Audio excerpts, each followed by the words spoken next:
Gynecology is one of the things I do give now for most, if not all, of my patients that have osteoarthritis. Moving forward, osteoporosis is another thing. Magkaiba po ang osteoarthritis at osteoporosis. Although parehong osteo, ibig sabihin buto ang epektado, the difference is what? Arthritis is a problem of joints. Your porosity is a problem of the density of bone. Yung mismong hulmahan ng buto. So the main difference, your osteoarthritis is very, very, very, very, very painful. Osteoporosis, ni hindi mo malalaman na osteoporotic ka hanggang sa makapilok ka at nabalian at sinabi namin dahil inoperahan ka, para pong apa ng ice cream yung buto ninyo. Marupok na. Alam niyo yung Belgian waffle, yung malalaking ice cream? Matigas yun, di ba? Kahit isang oras mo siguro kinakain yung ice cream mo, hindi matutunaw. Pero kaya mo pa rin pisain at mabasag yon ng kamay mo. Ganon ka nipis ang porotic na buto. And unfortunately, the first bone that is hit by your osteoporosis is that vertebral body. Yan. That's normal, numinipis hanggat sa mapitpit at magkaroon ng tinatawag na compression fracture. Kaya si Lola, matangkad noon, 5'4" ako ngayon, sana 5'4" ako pagtanda ko. Hindi. Paminsan, lumiliit siya. Umuukos, dispalinghado pa. Kasi wala namang direksyon na sasabihin sa'yo yung pagkapitpit ng vertebral body na yan. Ganyan ka ngayon, susunod, ganyan ka na, pagtanda mo, ganun ka na. Yan ang itsura nyo. And what happens in your vertebral body? That is normal, that is quite abnormal, getting you a compression fracture of a wedge form. Kaya kumuba ka na. Ngayon, hindi lahat, again, that's a mechanical problem. Pero hindi rin lahat inooperahan. Unang-una, napakamahal magpa-opera. Kalimutan nyo na yung bayad sa akin. Yung gagamitin kasi ng mga instrumento, yung bakal.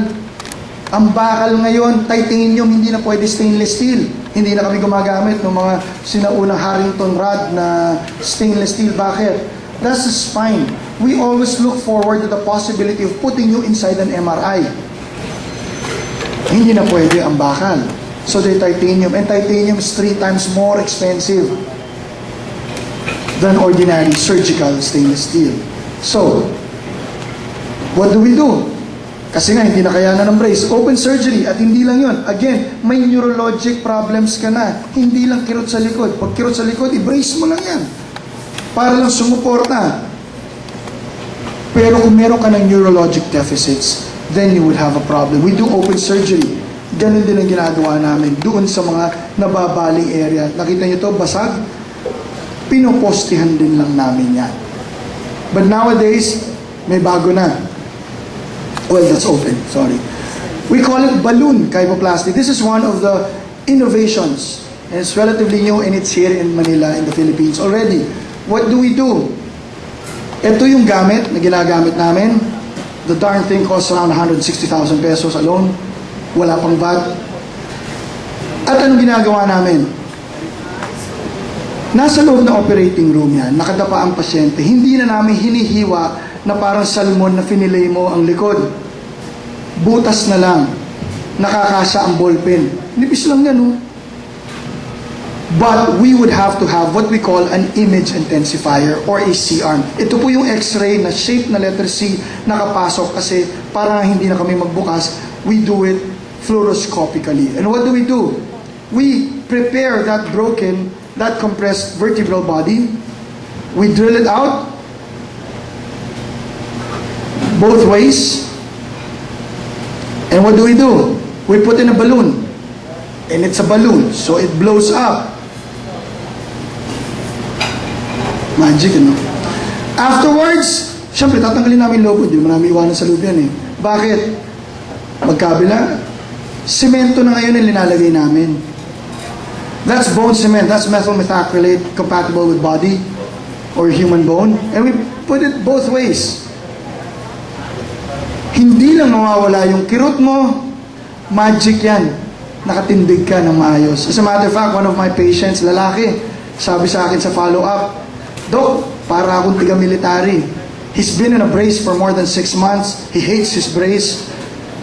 Balik sa akin in a week's time, naglalakad na parang binata daw siya, na nabatukan ng asawa niyang kasama niya.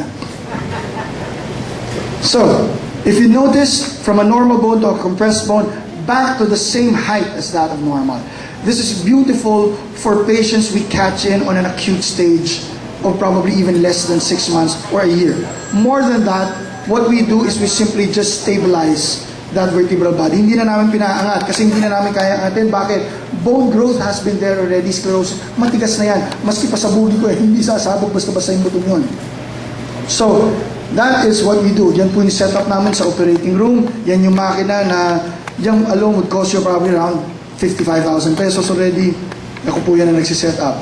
Now, causes of other low back pain is referred. Hindi lahat is in the back. You would have aortic aneurysms. You would have kidney stones. And I know wala yung picture ko ng kidney stone. Anyway, you would have kidney stones also giving you low back pain. For non-mechanical, you would have infectious diseases like your Pott's disease, vascular anomalies, cancers, or any tumor for that matter, even if it's benign, and inflammatory causes. Here's an example of somebody who has Pott's disease. He's 9 years old. If you notice, gibus nakaturo, likod po yan. Ayun po siya. Mapapansin niyo yung sugat na hindi ko inoperahan yan. Kusa nang lumabas yung nana doon sa sugat na yun. And it's that bad. We had to do surgery for this patient. If you notice, hindi masyado kita ang x-ray, but yan yung curvature niya, nakita niyo biglang tumukod doon kasi nawala na yung kanyang vertebral body because of an infectious process, most commonly tuberculosis. Pilipinas tayo, nagkalat ang tuberculosis. Now, the non-specific, 70% of the time, overactivity and muscular strain lang. That's why it is common in the working class. In other words, all of us here in this auditorium.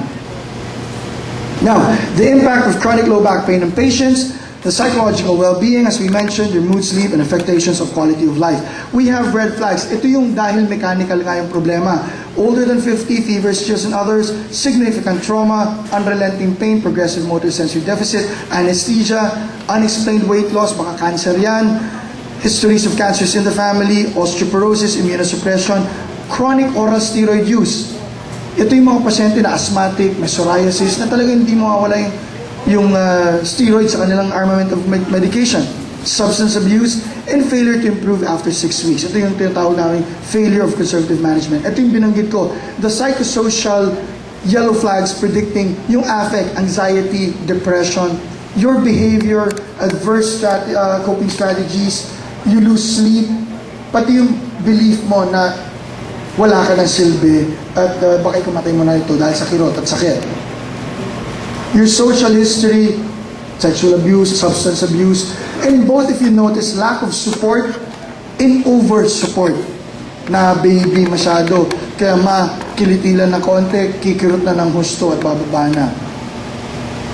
Now, the treatment algorithm, the diagnosis of chronic low back pain, pharmacologic and both non-pharmacologic, paracetamol, NSAIDs, opioids, and with adjuvants. For non-pharmacologic, physical modalities, exercise, lifestyle modifications, weight management, orthosis, braces, and reassess.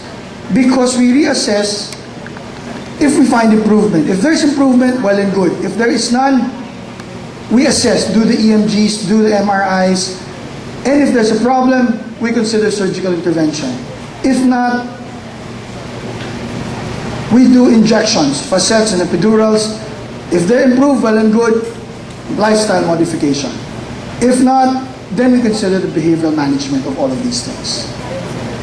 So, on pain management, treat the cause of pain where possible, make an accurate diagnosis and assessment, keep the patient pain-free. It should be anticipated. Kaya hindi na po kami nagbibigay na as needed. Never na. We give it at a certain time frame, especially kung inflammation yan. Kasi, pagka as needed lang, iinom na wala ang kirot, maya-maya nandiyan na naman. So, kailangan tanggalin mo ng husto. So, we give a dose at a regular interval. We avoid the chronic pain stress cycle. We do a stepwise management and doses should step up. And if there is side effect, we do treat the side effects. We prevent and manage all of these side effects and then develop a management plan and avoid under-treatment of pain. I think that's my last slide. Again, karpintero lang po ako.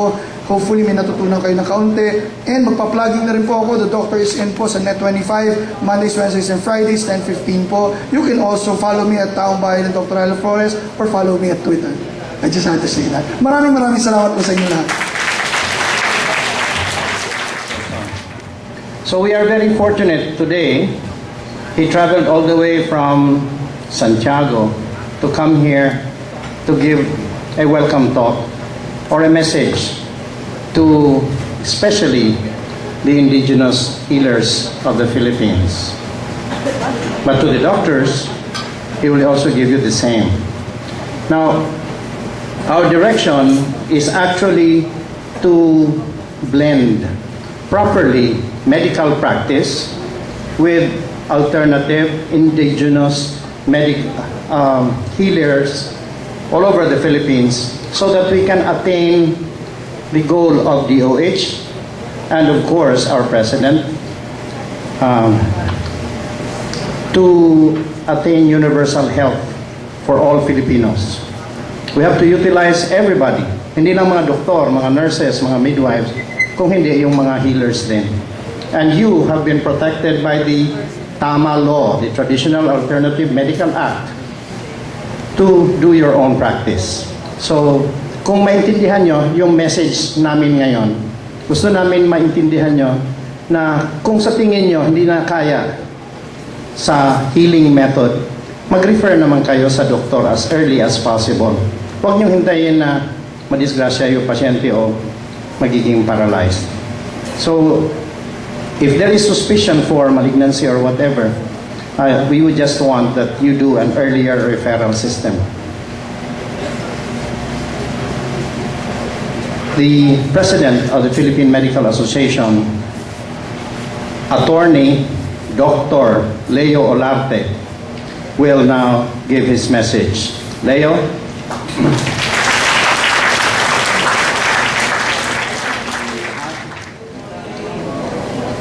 The chairman of the United Healers League of the Philippines Incorporated, Dr. Chris Mancao. Ito ang nag-imbitar sa akin, kaya ako'y nabigla na umalis galing sa Tugigaraw. Nagbus ako kagabi para makadating lang dito dahil ditong ating chairman na si Dr. Chris Mancao na hindi ko matanggihan. Siya ang chairman ng United Healers League of the Philippines Incorporated, and Mr. Joey Gutierrez, the president also of the United Healers League of the Philippines Incorporated. Mga kasamahan ko, mga kaibigan sa United Healers League of the Philippines and also members of the Philippine Medical Association. The Philippine Medical Association welcomes your delegation to this convention or to this meeting. Traditional healers, or as they are politically and correctly called, Filipino indigenous healers, have been taking care of the health of the Filipino people long before Western medicine came over the shores of the Philippine archipelago. I believe the Filipino indigenous healers have been around even since the 5th century. That is many hundred years before Western medicine came to our shores. The practice has not been passed, or it has been passed after the 5th century along from one generation to the next, preserving the culture and heritage of our ancestors. Apparently, indigenous healing is something that is not unique to Filipinos. The idea of protecting the health of the community is a trait that transcends continents. Indigenous healing is also an art that has been practiced by Native Americans, Africans, and Mexican Americans. And just like other types of indigenous healing, common to them are spirituality and prayer, the use of plants and animals, and a form of ceremony. It may seem unbelievable, but despite the fast development of modern medicine, a staggering 80% of the world's population still relies on indigenous healers, mostly because of financial constraint capped by the cost of Western medicine. In fact, the issue was recognized by the World Health Organization, and in 2002, the WHO recommended that indigenous healing be integrated in healthcare policies and programs of the government. It is seemingly obvious that traditional healing is far different from Western medicine.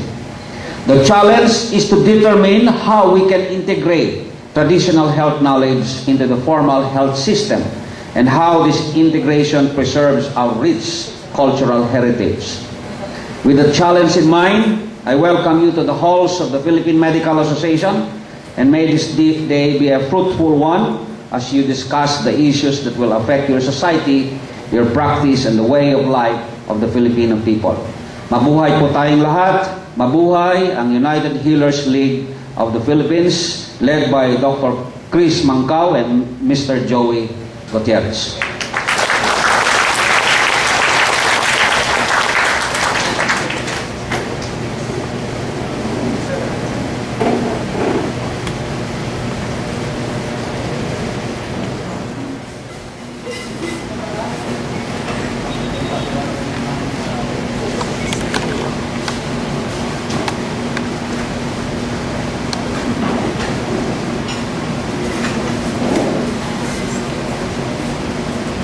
Ang tahimik po nila, ano po?